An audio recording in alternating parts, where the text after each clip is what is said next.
To learn the concepts of Visual Basics in this course, I have created one application, Test app, that we will use throughout this course. You can find that into the practice chapter 3. So let's open this solution.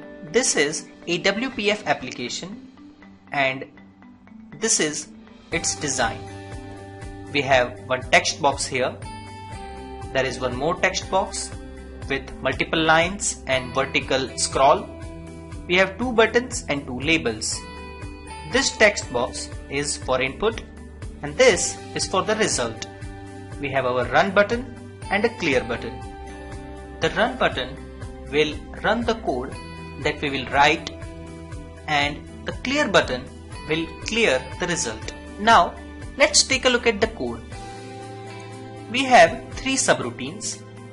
One is btn run_click, which handles the click event of our run button. We will write our testing code into this subroutine.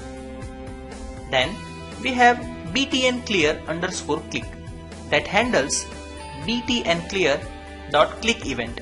That means when we click on this clear button, this will execute.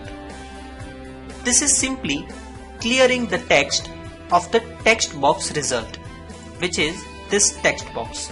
So when we click on clear, it will just clear all the text that is in this result.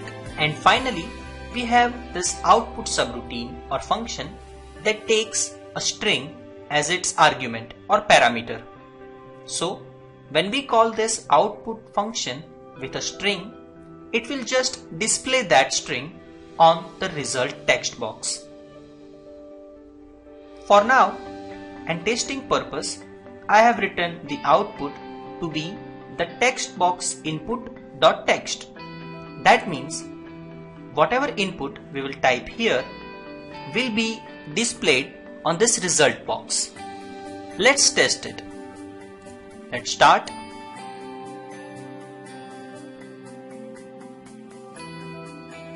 Let's say hello world again and click on run. And as you can see, we have this hello world. I cannot change the input. When I click clear, this result box will be clear. So using this test app, we will learn a lot of lessons and write code and test them with Visual Basic.